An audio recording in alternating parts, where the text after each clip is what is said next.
Okay, so nobody's getting the truth from the mainstream media, folks. It's well past time to open your eyes, your ears, and your mind. Do your own research because something isn't right here. And if you can't see that, you are not paying attention, folks. It's the opportunity to forge for ourselves and for future generations a new world order. A world where the rule of law, not the law of the jungle, governs the conduct of nations.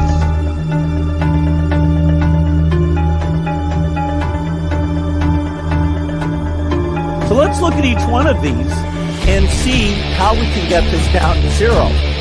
Probably one of these numbers is going to have to get pretty near to zero. Now that's back from high school algebra, but let's take a look. First, we've got population. The world today has 6.8 billion people. That's headed up to about 9 billion. Now, if we do a really great job on new vaccines, healthcare, reproductive health services, we could lower that by perhaps 10 or 15%.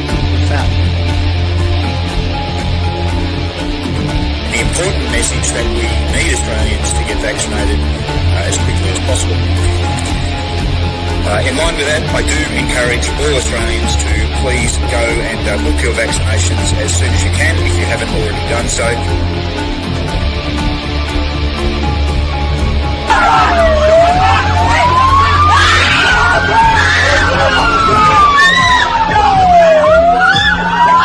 Emma, get away!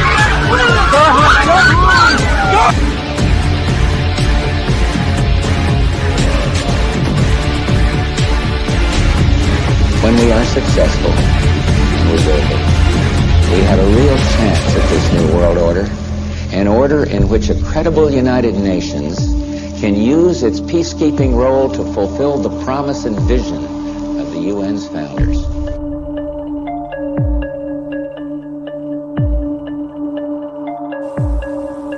Okay, we need to stand up against this tyranny, folks. Stop giving away your freedoms and liberties, because the more you give up, the more these people will take until you have absolutely nothing left. That's their agenda.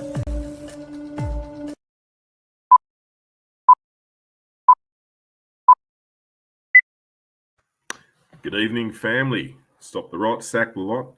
I'm your guest, Frank, filling in for Dave and anyway, hope everyone's having a great night and a great evening, and I hope everyone's had a great weekend. We had a big day today. I was in town with Charles down at St Andrew's Cathedral there, and obviously taking the streets and walking my way over to Mondays and Maggie's, and I couldn't help myself today. I was on the megaphone walking down, and I had the megaphone and I was actually trying to wake the general public, but I actually had to take a bit of humble pie because I was quite aggressive, obviously, because I'm pretty frustrated like the rest of us are. But something happened today, and it kind of made sense, because I always, someone's got some constructive criticism, I'll take it on board. But it was brought to my attention by Tony. He's a good man. Tony, if anyone doesn't know, he was fighting the Julian Assange at St Andrews. So he said to me, I think, he appreciated everything I was doing, but he did say that, we probably got to be a little bit more gentler with them, And so I have to agree. We need the numbers, folks. So there's a lot going on. People are waking up. We know that. I sort of saw the people's dynamics even at Mondays today, obviously being a public holiday for school holiday leavers and what have you. And people were actually sitting back and actually listening. And so there is a narrative shift. And I think we're just going to have to be a little bit more gentle in the general community. Don't get me wrong. I was pretty animated today. I was pretty cross and pretty cranky because I'm pretty frustrated. But at the same token, I don't think it was actually going to help me get them on side. So anyway, you'll probably see the footage on there's been people filming us for the entire day. All I want to say is, guys, stay fighting. I did mention also last week that we should also get involved in small groups in your local community. Dave is also encouraging you guys to do that, and maybe something we'll do in the coming weeks and get our community groups happening again and all the rest of it. So let's bring in Caz and let's get on with tonight's news. Hey, Franco, thank you so much for sitting in the driver's seat there. That was excellent. Look, we've got so much that's been going on. This is what our people did over the weekend. This is around the traps. Yep. This weekend around the traps, our people were literally everywhere. In Melbourne, the crew were at the governor's instructing their governor. Hello, Governor! With sufficient cars, I appear. My name is Elizabeth! In Wollongong, Craig Vine set up a Forest of the Fallen and had a television playing the witness statement. Indeed. The council scene. It's just a bunch of blank redacted pages, as you'd expect from a TJ when they're going through their usual bug-covering exercises. The one thing they forgot to redact. In DY, Renegade Rosie was in action again, interviewing people at the Forest of the Fallen. Yeah, so me and everyone else in New South Wales Police Force were mandated to get the COVID vaccine.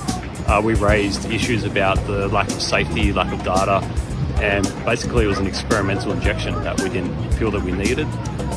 Because of that, we were dishonourably discharged, which means we can't work as a security guard, we can't be a private investigator.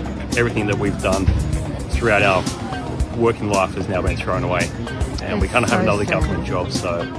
And in Port Macquarie, there was a Forest of the Fallen. On Monday,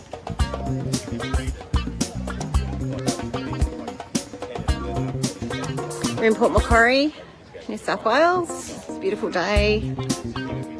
On Monday, Charles staged a protest outside CSL, which was well attended. He then They're lifting all restrictions on gay vaccination. They're not interested in anything else. They're not doing this to improve gay rights. We care about gay rights. We've got gay men and women in our group in Infected Blood Australia. We've had gay board members of Infected Blood Australia. But what we're about is about safety. Well, everybody, this is a disgrace, and for those of us who have unbanked blood, one day we or our loved ones might need to go in hospital. Quite frankly, that one day is almost every week. I'm hearing from people who are being told they need blood transfusions, but they don't want to run the Russian roulette of receiving spike protein or heavy. He then announced a clean blood bank for Australians. Because I realise it's a giant waste of time, I now start something new. And that new thing is a new blood bank for Australia! A new blood bank is coming! Have a look at the sign! Rocco, who was at the protest, was also reporting on the homeless in Sydney. From Central here, we just finished the Town Hall Square. We're off to Monday at Maggie's, and on the way, Australian. Look at that.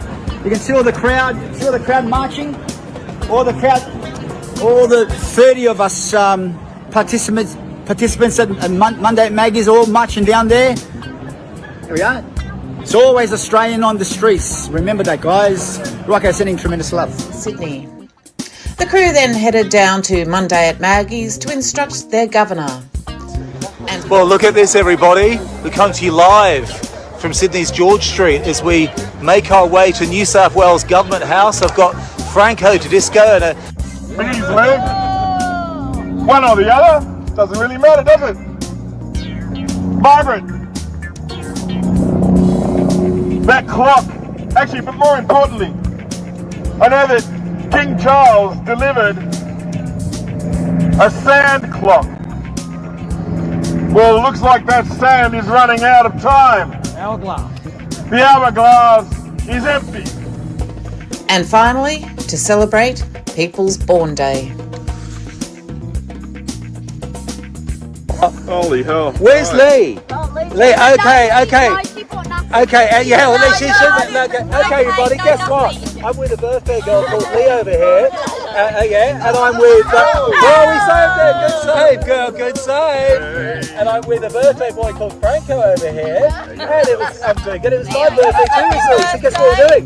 We're doing joint birthday. Yay! And hey...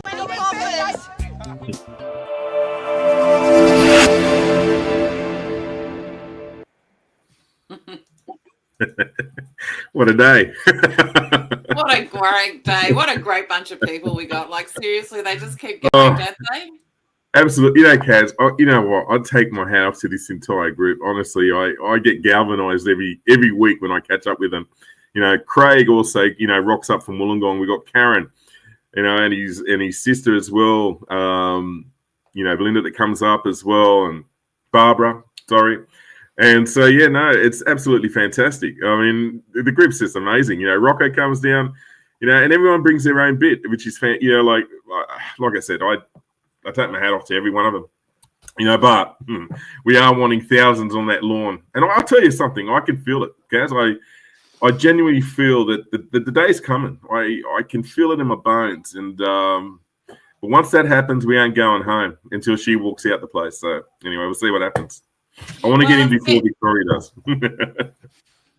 Well, it is getting to, you know, serious situations, like really when you think about it, because we've got you know, we've got a lot of stuff, a lot of challenges ahead, and you know, we've got Australia is quietly introducing unprecedented age checks through Google search engines. You know, and you've also got this as Australia is a step closer to digital currency and what you need to know. Australia trials tokenized money and CBDC and stable coins on wholesale markets. Now, we know that the technology is neutral. It can be used to liberate us just as much as it can be used to enslave us, but we don't think that their intentions are good. And then you had this report by this girl who brought this to my mind or to my attention, and I'm not sure who she is, but thank you, because I wasn't aware of it. I have to look into it.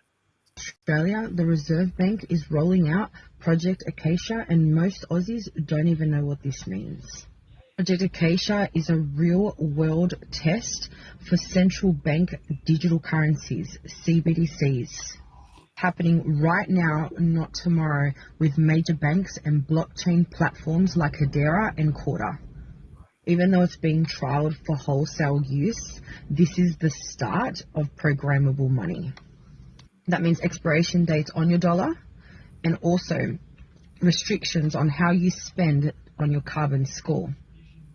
Every single transaction will be tracked, traced, and programmable. You might have already seen that your credit card, your Visa debit card now looks quite different.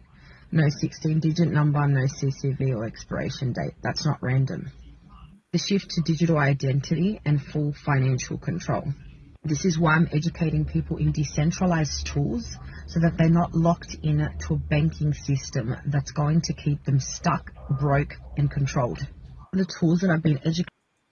All right, and she actually says some really good stuff. So the thing is with the digital currency is that you can actually own those, you can actually hold the keys to them. And especially now with what's going on with the digital currency, the rise in digital currency is certainly this week, you can actually put that into a bank and loan off that, but not at a bank in Australia. You can actually just do a DeFi bank. And so you can basically stake your crypto tokens over here, get the money for a house, okay, and have that paying off the kind of like the whatever it's called, the money from that anyway, basically paying that off. So there's opportunity there. I was going to say, if that's the case, and you know, I'd go to a bank that's actually gold backed, as opposed to, you know, so that does that mean I'm able to actually put my money into some Russian account or some, you know, just saying, where it's a little bit more secured and it's actually backed by some tangible wealth as opposed to this printed paper that our Federal Reserve or our reserves are doing anyway at the moment. They're exactly right. You know, it's just ridiculous. And like there's more coming as well. So here's leaked documents, Franco. What do you think leaked documents mean? Oh, could that be because Albo's out of a country and doesn't want to actually have to announce it? Let's have a look. No, that's exactly right. ABC revealed the Albanese government has been warned higher taxes and spending cuts will be needed to fix the budget. These documents offer a rare insight into Treasury's frank advice, including that the government's signature housing goal is unachievable. Now, they reveal Treasury has also modelled a worst-case scenario for the Australian economy based on global uncertainty spilling from the US.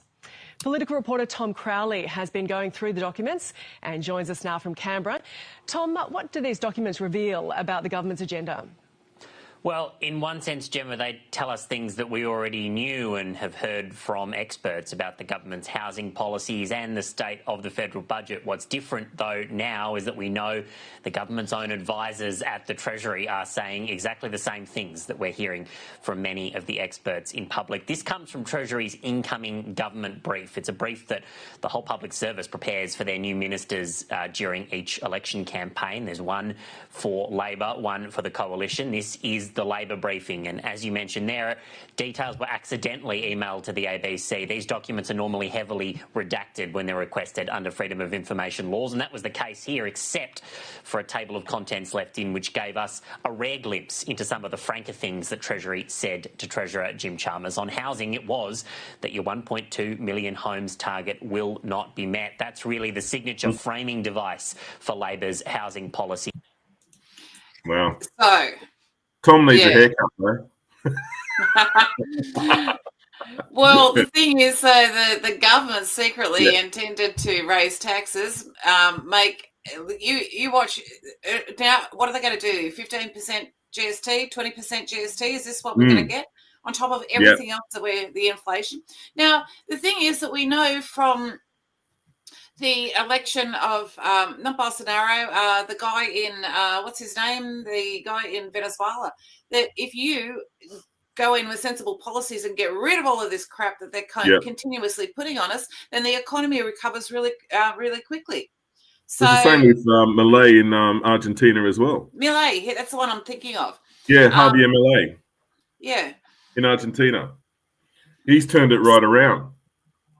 That's it. Now, while that's happening, and our government is talking about unrealized capital gains, this is what Trump's doing. Bill that's going to basically eliminate no capital gains tax on home sales to be able to free up the money. People who've owned a house for a long time can't afford to pay the capital gains. Yeah, well, we're looking at that, and it could be a very big positive. I don't think for you, because you make so much money. It doesn't matter.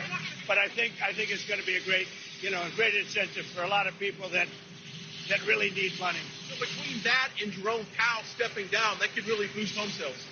Well, I think if Jerome Powell stepped down, it would be a great thing. I don't know that he's going to, but he should. He should. That's called an indicator. Yeah. Yeah, exactly. No, it's very interesting sort of what's going on over there at the moment. So they're going to have no tax on pretty much everything. They're going to be able to keep everything. And we're going to be slugged with more and more tax. Not only that, we've got these horrendous electricity bills that are coming through the roof. And things are just basically, not looking terribly good for us at the moment. And then on top of that, you've got this situation with the WHO. So, whoops, hang on, let me just bring that in. So, 5 days to midnight. I'll put this in. This is actually written by George Christensen. Yep. So, we've clearly Australians don't want this, but they don't care. We clearly do not want what's going on with Tweet and Jules. I mean, that's the thing, though. That's the thing, Caz. I mean, look, the average Australian doesn't want any of this stuff, but sitting in silence isn't going to help the cause, No, that's right. I get that. I know. And it's like, the thing is that we do need to make noise. We need to make a lot of noise, and we need to push back on every front. Now, Franco, we had a very interesting situation last week with the breaking of all of these childcare facilities. But there's some really suspicious things going on. Now, one of them is these fires. Care company is reeling after 2 of its centres were targeted by arsonists in 4 days. The latest, an early learning centre in Sydney's. Oh, sorry. Me playing with. I did a. It was around 1:30 this morning when firefighters and police were called to Play to Learn here at Castle Hill following reports of a fire. Crews managed to extinguish the blaze and thankfully the building's sprinkler system saved it from any major damage. A witness told 10 News that they heard smashing glass and saw two people jumping the fence of a vacant block directly behind the centre. The facility was closed today as forensics pulled out bags of evidence collected from the crime scene. It's only been operating here at Castle Hill for a month. It's very concerning. Yeah. Now, would that be because there's been extra scrutiny drawn towards childcare centres at the moment, and there's 23,000 mostly foreign students have been stripped of dodgy fake qualifications. So a compliance investigation found potential safety risks in the workplace. So yeah. What? Yeah, go. I'll tell you what they're doing. They're getting rid of stuff. They've got a bit of a paper trail going on that needs to get removed. There you go. A few indiscretions that need removing at the moment. That's exactly what's happening. Well, it makes you when you see things like this happening, it certainly brings you to question, doesn't it? And of course, what is our government doing all of the time? Oh, they've come up with a new idea, and that is the database of hate. Oh, always. Your thoughts on it? I know you're concerned about this element of some kind of database of hate, which sounds straight out of George Orwell to me. But tell us your thoughts about it. Yeah, well, I think Bronwyn's put it very, very succinctly and very well, actually. I mean, I share those concerns. I mean, I think the reality has to be said that there are already crimes or potential offences around the country for threats, for acts of violence, for threats of violence. And my concern when we start to drift into further hate speech laws is what do we define as hate speech? In many respects, sometimes words themselves, misgendering or whatever it might be, can be interpreted in that way. So while, like everybody, I'm very concerned about what we've seen over the last 18 months, 2 years in terms of anti-Semitism, I think we have to be very careful now. I'm particularly concerned about this proposal by the Albanese government to start to create a national database of hate speech. That is, I mean, we are getting down the Orwellian tunnel even further if that is to be the case, because, as I think Bronwyn said, what starts off with good intention, or perhaps, the intention of combating one particular element, can soon become weaponised and turned on a community against free speech. So it starts off with combating hate, but then this database, what it would seek to do is log incidents wherever they may pop up, online, potentially social media, things people might have said in Parliament, who knows, that are just not fit for purpose with the government narrative. We don't know, but what I can absolutely say is that when government departments start with these modus operandi, they inevitably balloon into something else, and once that system's created, it will be weaponised against things we never thought about. So this is an absolute no from me. It's funny how they use that Orwellian, the George Orwell, 1984 on a constant basis, But we're definitely walking into that. I mean, if you can't see it now, Jesus, it's all over the place. Yeah, all this complete social engineering. Yeah. And you can see why, because, the Australians are really, we're suffering chronically, especially, this story here really got me. So a Sydney butcher gets 140 applicants for $130,000 job, and not one was Australian, and he's desperate for staff. Well. So what's going on? Is that because everyone's too sick to be able to work, or I think it's a bit of a combination, Caz. I mean, we can always, put the emphasis on people being unwell. But sometimes these medial jobs, like being a good butcher or whatever, they seem to be nosed down by the average punter, especially young kids. I mean, they don't look at these jobs as being a pathway to something else. And there's a bit of an attitude in regards of that. So I think it's hard just to go, well, that's the pinpointed problem. I think it's a bit more broader than that. So most kids want to influence these days and cut up meat, I'm afraid. It's true. You know what I find really interesting is the whole housing aspect, the whole like the shortage of the housing, and then you've got these ridiculous things that are basically put on us. And Scotty's covered one really well, and that's his tiny house. Like I think it's $5 million for this fine. Wales couple face $1 million fine or homelessness for living in a tiny house. Gentlemen, this is Democracy Manifest. And they're living in a tiny house because they can't find a fucking home anywhere. They're facing homelessness and $1 million fine after being ordered by local council to move out of the tiny home that they built. And according to New South Wales environmental and planning laws, you cannot live in a tiny home longer than 21 days without having a building approval for it. Have a look at the headlock here. See that chap over there? Get your hand off my face! This, ladies and gentlemen, is Democracy Manifest. Councils evicting people from homemade dwellings in the middle of a housing crisis. That, my friends, is Democracy Manifest. Because nothing says serving the people like sending rangers, cops and a bloke with a clipboard to rip down your homemade palace while charging you $10,000 a day for a non-compliant structure. Never mind the housing shortage. Never mind the rents through the roof. The real threat here is the fact that your milk crate lounge might be set up incorrectly in your illegal dwelling. Is this your democracy, Australia? Is this Democracy Manifest? The council in question here would rather see you homeless, living on the street or living in your car in a car park near the beach somewhere or on the side of a road than live in a dwelling that you made with your own two hands that doesn't have a building approval on it.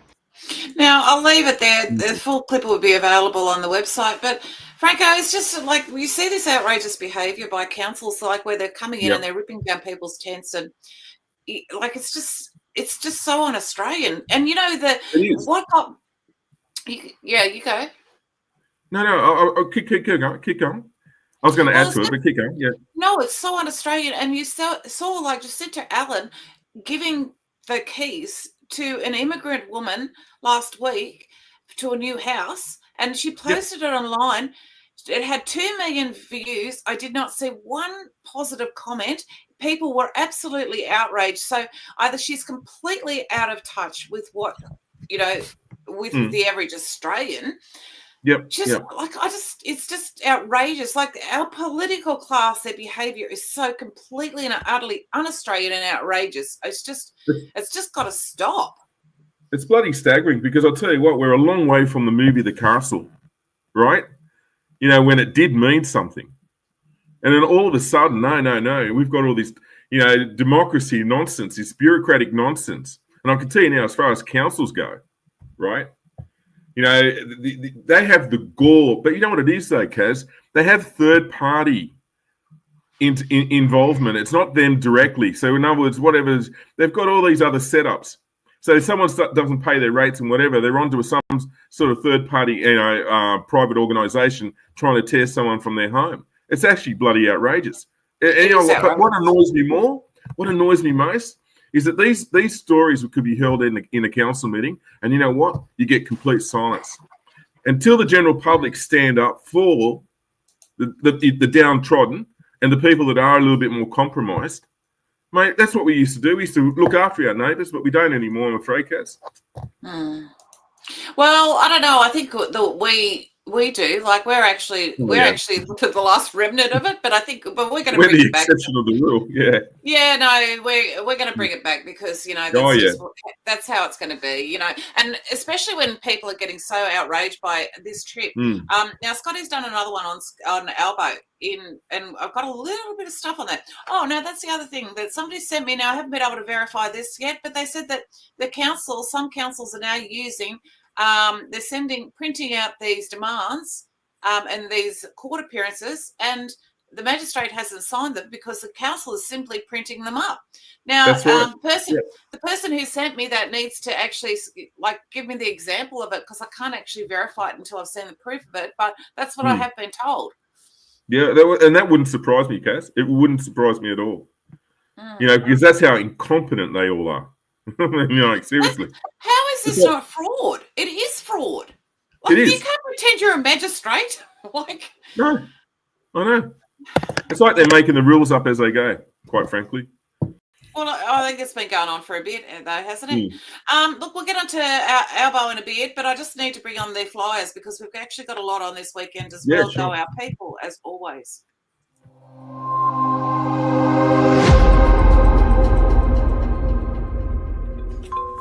And the Mondays at Maggie's crew is calling for tools down. It's time to stand together. A corrupt and tyrannical government is crushing industries, stripping freedoms and silencing voices. This affects every worker and every business. New South Wales under a corrupt government. Enough is enough. We won't stay silent and we demand action. So join us every Monday at the Governor's House in Sydney at 11 a.m. And on Mondays, don't forget Mondays at Maggie's, the Frank and Charles podcast. They will be hitting the streets this week. Mondays at Maggie's. And Dissection has more news and awards and finalists in the following festivals. Documentaries Without Borders Film Festival on September the 14th. It is official selection. Impact Docs Awards, California, USA official selection for Best Documentary finalist, which will be on August the 12th, 2025. And the White Rose International Film Festival in Yorkshire, UK. Official selection for Best Documentary finalist, Best Cinematography runner-up. That date is on August 9th, 2025. And there is a court call-out for Michael Schultz on Thursday the 24th of July at Penrith at 9:30 a.m. And in Victoria, we have the following events. In Melbourne, gather at the Governor's every Saturday to end the tyranny. 10 a.m. every Saturday at the Governor Gates. And join the Justice of the People in Melbourne every Sunday at 4:30 p.m. for a remembrance at the Shrine of Remembrance, lest we forget. And Craig Cole of the Leave Our Kids Alone is holding a stand up for our children against sexual abuse in daycare centres, sexual abuse in state care facilities and child trafficking networks that operate within the system. This will be on Saturday, August 2nd at 12 p.m. at the Flagstaff Gardens in Melbourne. And the Vax Bus has announced their Australian tour for 2025. The dates are 3rd of August, Coffs Harbour, 4th of August, Port Macquarie, 5th of August, Newcastle, 6th of August, Gosford, 7th of August, Narrabeen, 8th of August, Penrith, and 9th of August, Katoomba.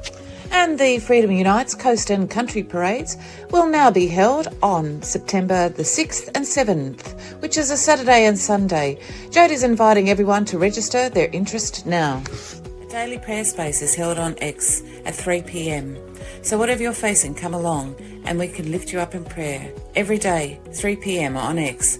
Melissa 146233923.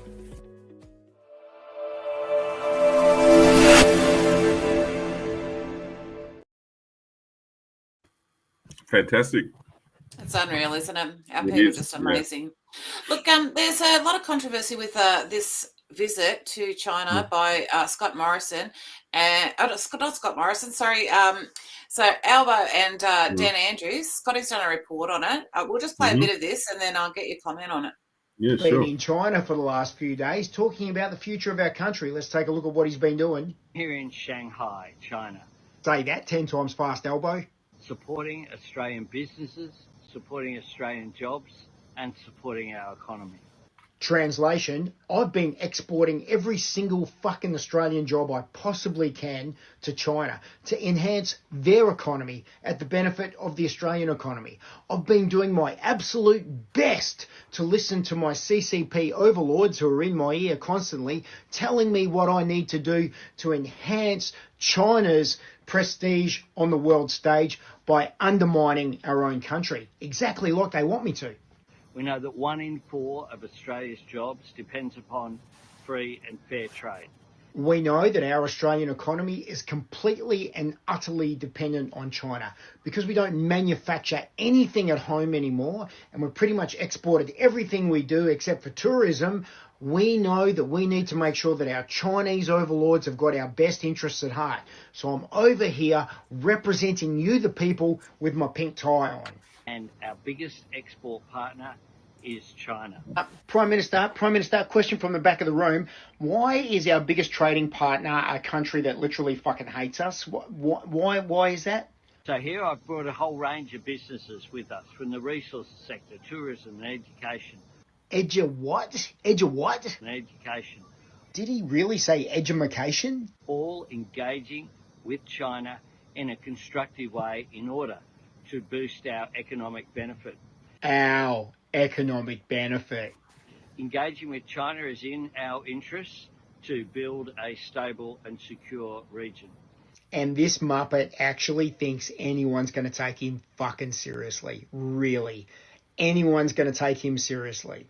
Here, over the next few days, what I'm doing is building on that relationship to the benefit of Australian jobs and the Australian economy. The very best thing that the Australians could do to enhance their relationship with China would be to develop 50 to 100 mobile ICBM launchers with a nuclear payload capacity and the ability to reach out and touch someone anywhere in the world with that capacity. Once we've done that, then the scales will be even with China and we can have a balanced trading relationship. We'll leave that there. What's interesting is Grok's response. So Grok 4 was asked the truth on Albanese's agenda and Australian trouble. Albanese's trip is a blatant push for deeper economic entanglement with China, prioritising green energy deals and trade over sovereignty. These CEOs represent mining giants profiting from China's demand for resources, masking it as sustainable cooperation.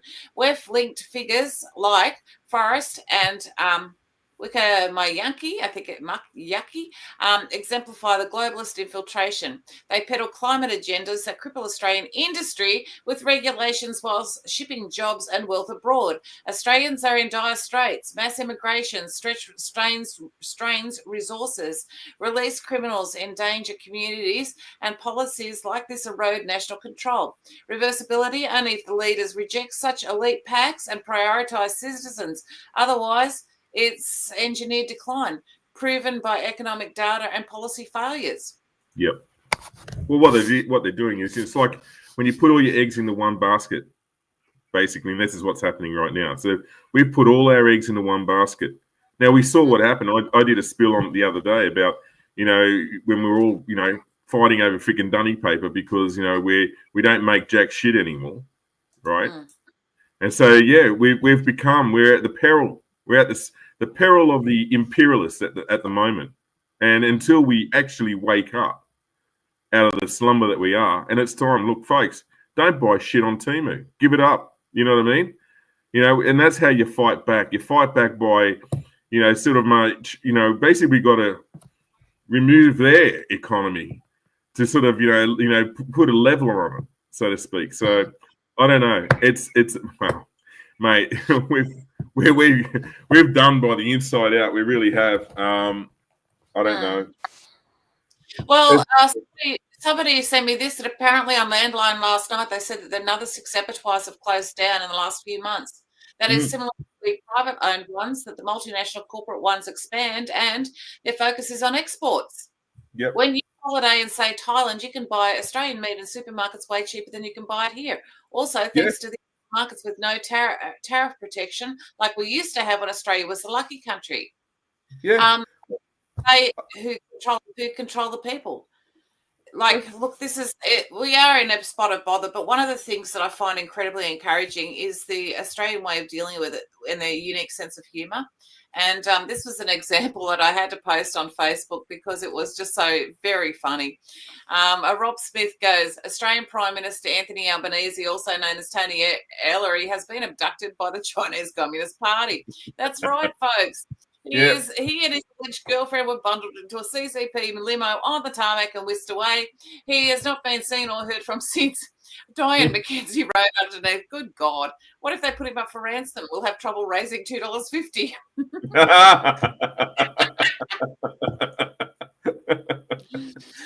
Actually, that spells it out beautifully right now. It really does, So, look, it's all been played out the way it was meant to be played out. I mean, how do we see these guys being for who they really are? And they're actually showing it. They're showing, You know, they're not even hiding their cards anymore, Caz. They're actually putting them all out on the table and say, there you go. You know, their full flush is out, you know. It is, but and at the same time, there's a lot of wins that are actually happening now. Jim Ferguson has been reporting on Nuremberg too. That's happening in Holland. Yes, and I wanted to give you all a little bit of an update. I attended the court case at Leeuwarden, and it was really quite remarkable because of what was being said in terms of the whole COVID pandemic, the rollout of the mRNA gene therapies. Sometimes they called them vaccines.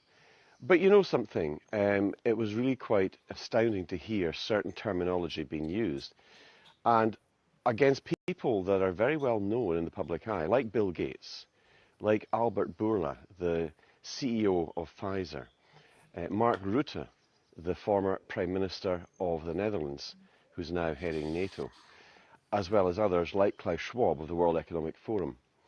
There was accusations of genocide, biological weapons being used, collusion with the media. In fact, there are 2 journalists who've been named as being colluding with this whole narrative as well. And this is something that is going to develop further. I mean, we are starting to see the cracks beginning to show. And I've been contacted by a lot of people in other countries that are very, very interested in what's going on here. We'll leave it there, but we'll keep an eye on that story because it is huge. Like it spells huge things for us. Well, it does. You know, yeah. Well, that's it. And another one that is very interesting as well. And so what's happened with this is Queenslanders who refuse to comply with the state's stringent COVID policies can continue to pursue legal action against the state government after successful appeal. These groups were health workers, small business owners, employers of education, Queensland privately employed teachers and workers in the hospital sector. Most refused to take the COVID vaccine. So the legal action in Queensland over the COVID restrictions following pandemic sackings can continue. So we actually got a win, like with the courts. Yeah. And that's going to spiral in every other state if that happens in Queensland. That's right. Yeah. Now, another thing that's really interesting as well is Bridget McCron took 2 journalists to court for defamation, but she lost. And then what happened is the surgeon who promised, so these 2 journalists claimed, like Candace Owens, that Bridget McCron is a man or was born a man. Now, this surgeon who promised to give an interview about the sex change of Bridget McCron was found dead in Paris. So I'm sure it's just a coincidence, you know. Disadvantage, poof, you know. Yeah, no, that's it. We just basically, you know, with these things, you know, just happen. But you can see that these things that we are starting to win on other fronts as well. Now, Riley Gaines, of course, has turned down a $3 million partnership with Nike, and she said, "I won't go near their woke brand for $3 billion." So you can see that the woke is really not winning at all at the moment. It's actually starting to lose. On top of that, Bitcoin has just hit 122,000 US dollars. Silver broke the bank, so it ripped past 39.28 during a Sunday overnight trading, and apparently there was a massive short to try and drive it down, and so whoever it was, and it could be, you know, well, I won't actually name them, but lost their money. Tangible. It's, you know, it's we got told many years ago that silver would reach the parity of gold, so maybe this is where it's headed, you know. Well, it could do, because it is a functional metal as well. You use it for everything. Now, there's this other story here that I wanted to cover just before we sort of wrap up, and that is basically that. Now, this is Joshua Hall, and he said that Barack Obama is under criminal investigation and on the verge of being indicted for violations of the espionage and conspiracy against rights related to Russiagate. Bring it on. Bring it on, please. Bring it on. Yep. No, it's very interesting times that we live in. And the only other thing that I wanted to cover is this massive resurgence in Christianity and people becoming Christians. One of them is Rob Schneider. Okay. But you've also got this trend as well, and also you've got T-Man here. You know, I have an obligation to do a good job, I feel, because I was really saved. I was really saved by somebody very special. And throughout Europe and like everywhere, I'm seeing that there's this massive resurgence in Jesus Christ, and which was sort of prophesized as well, and has been spoken about quite a bit. So it's pretty interesting. Well, you know, like we always knew that, you know, this battlefront that we're on is very spiritual. And so I think people have come to that. There's a lot of people that are coming to that realization that, you know, we're fighting a principality of evil. And so, you know, it makes good sense that you start leaning on the Lord himself, you know, our creator. And we're going to start to see more and more of that resurgence. I genuinely believe that, because, you know, once the uncomfortable truths actually do become more apparent, you know, I think people will really turn the other way, you know, because it's just sheer evil of what these people have been involved in. I think that's the thing that is the biggest wake-up call, when you actually start to really get how evil it is. Then you basically go, I don't want none of that, and just that, you look for a safe space from that, and you know, that is in Jesus Christ. So, well, that's my experience. Look, we're being taken out by the fire burning in my soul. So, Franco, if you'd like to wrap up and close the show, that would be awesome. Yeah, fantastic. Well, you know, thanks for having me, Caz, and Stop the Rotten Sack a lot, and you know, we love our patrons on the show, and we've got plenty of them down at Maggie's as well. Like I said, folks, look, as Caz and we've seen tonight that we've got plenty of wins on the board, and we just got to keep fighting. Start to re-engage with your community as much as you possibly can. And like I said, if you're finding it a bit tough out there, look, you know, we make no secret that, you know, I rest my head on the Lord himself at times and get the Bible out and do a bit of prayer and all the rest of it. And if that's what I require to get my comfort, I encourage everyone to do exactly the same. But anyway, I just want to say, you know, have a great night, everybody, and let's keep fighting. And you know, I'm optimistic. So let's just keep fighting, folks. Lately there's been a fire burning in my soul. It's taking full control. I'll never let it go. 'Cause life can be hard when you feel like you're all alone. Nobody there to know you. In the depths of my soul, fire burning bright. Made it out of darkness when I saw his light. Every single heartbeat, I could feel his grace. I'm not in a rush, I'm setting my own pace. There's a fire in my soul more than just a flame. Was a slave to my mind, to get up every time I fall. All this love I possess, man, it conquers all. I know he got me through all of the highs and lows. Every path, every turn, every single road. I know that he there when I feel alone. Feel like I can't fail, I'll achieve my goals. There ain't a struggle I can't overcome. Even if you hate me, I still show you love. Was so anxious, confused, I was so depressed. Every breath, every step, now I feel so blessed. There's been a fire burning in my soul. It's taking full control. I'll never let it go. When you feel like you're all alone, nobody there to hold. Nobody there to know you. God lifted me out the darkest place. I worked so hard to beat the demon all of every single year. If I cut off with my friend, it might disappear. Every single day I would go and chase my vice. Now I know why God didn't take my life. 'Cause I got a bigger purpose and now it's clear exactly the reason for why I'm here. Letting go of the habits that hold me back. For my kids and my wife, now I'm right on track. I had to leave a couple people in the past who couldn't grow with me, but I'm not sad. Satan been whispering in pretty lies. I never stay down, when I fall I rise. And a man, all I had to do was just trust in his plan.